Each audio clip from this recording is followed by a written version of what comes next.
Salut les boobies! Alors, qu'est-ce qu'on va parler aujourd'hui? Alors, je vais vous parler d'un patient que j'avais dans la semaine là. Et en fait, de quoi on va parler, c'est des examens complémentaires sur lesquels tout le monde se focalise, en tout cas surtout vous les patients. Et je vais vous expliquer pourquoi faut pas trop se focaliser là-dessus, parce que ça explique pas toujours vos douleurs. Voilà, voilà. Allez, ça sera juste après l'intro.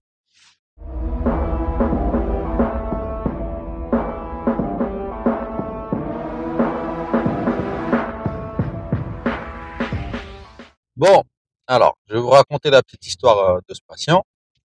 Alors, c'est un patient qui est venu au cabinet pour une séance d'ostéopathie et il est venu avec une batterie d'examens complémentaires.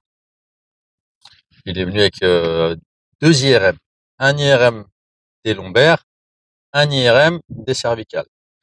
Et en fait, de ce qu'il m'a raconté à la base, en fait, il avait surtout des grosses douleurs au niveau lombaire et ça descendait un petit peu dans le bas-ventre. Du coup, on lui a conseillé de faire un IRM pour voir l'état en fait de sa colonne, tout simplement. Le patient, il avait un peu plus de 50 ans. Et du coup, en fait, il fait une imagerie. Donc, ce qu'on a retrouvé à l'imagerie, il y avait quelques discopathies, un petit peu d'arthrose, et essentiellement ça, voilà, il y avait rien d'autre, pas de canal lombaire étroit, rien de particulier. Je dis rien de particulier parce que une imagerie, une IRM, à 5 ans, à plus de 50 ans, qu'on trouve des discopathies, c'est à peu près normal.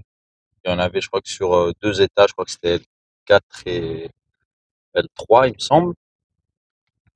Et avec un petit peu d'arthrose, c'est normal. Le corps, il s'use naturellement. Donc, il faut savoir qu'à partir de 35 ans, il y a une personne sur deux sur laquelle on va retrouver des problèmes de disque, donc de type discopathie, hernie discale, mais il n'y a pas forcément de douleur qui est associée à ça. Ça, c'est la première chose. Donc moi, quand je vois, je lui dis, bon, vous avez en gros, au niveau lombaire, un IRM qui est normal. C'est ce qu'on trouve chez la plupart des gens à votre âge. Il me dit, mais pourquoi j'ai autant mal? Je lui dis, bah, ça dépend. Il y a des gens qui ont, des fois, qui ont rien, qui ont des douleurs. Des fois, il y a des gens qui trouvent des choses et qui n'ont pas de douleur. Vous avez des choses et vous avez des douleurs. Je dis, ok. Mais je lui dis, mais pourquoi vous avez passé un IRM cervical?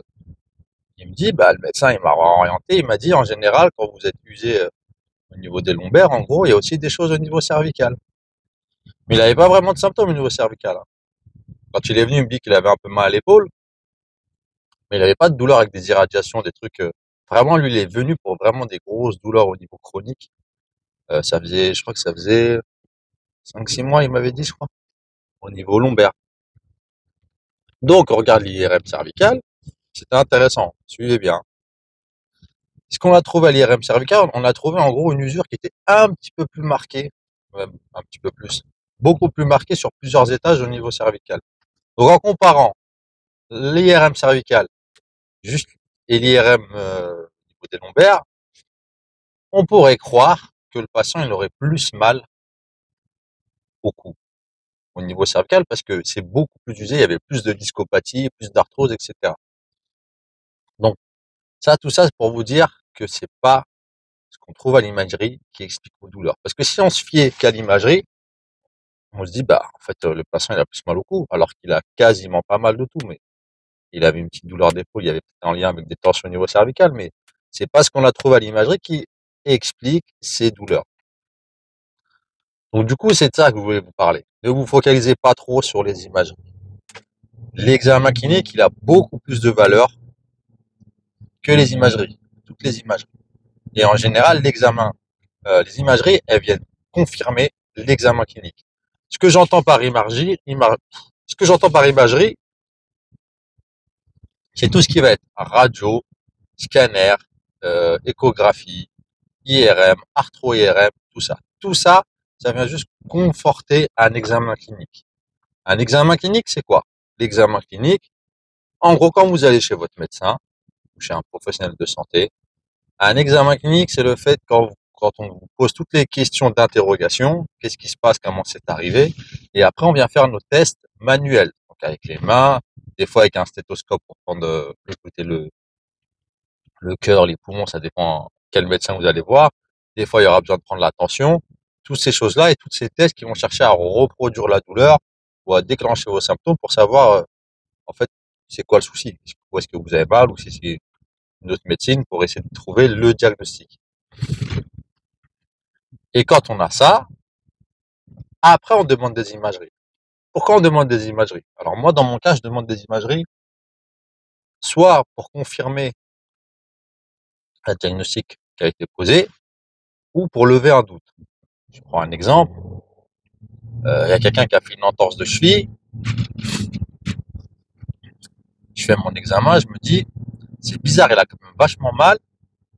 Il y a peut-être une fracture qui est cachée là-dessous. Parce qu'à mes tests, voilà, il y a deux, trois tests qui sont un peu louches, un peu bizarres. Donc, je vais lui faire demander passer une radio pour enlever la suspicion de fracture. Voilà, là, c'est intéressant de demander une imagerie. Mais il y a des fois, c'est pas forcément nécessaire. Et surtout, c'est que ça ne rassure pas le patient.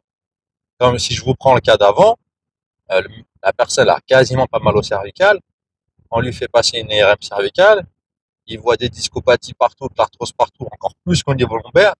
Ben, t'imagines bien que au niveau dans sa tête, il va dire, ah mais si c'est autant usé au niveau cervical, je vais avoir mal autant au cervical qu'au lombaire.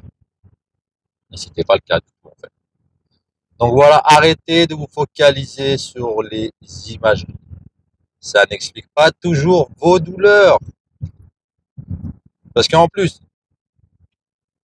je prends mon exemple, le mec qui a une hernie discale. Si on se focalisait vraiment sur des imageries, ben, on enlèverait tout le temps la hernie.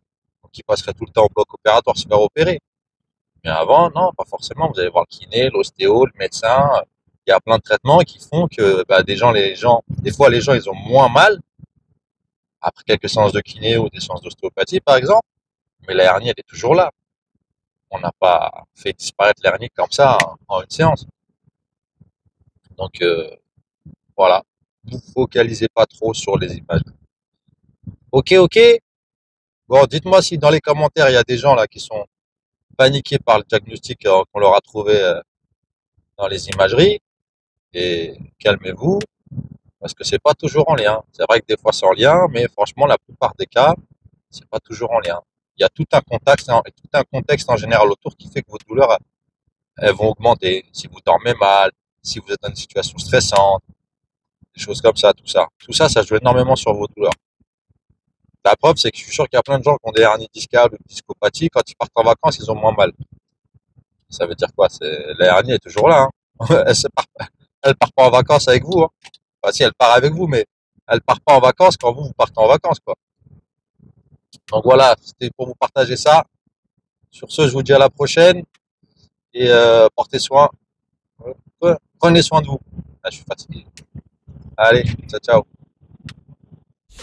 That's all you got, take it right now, before you get lost, yeah, one shot.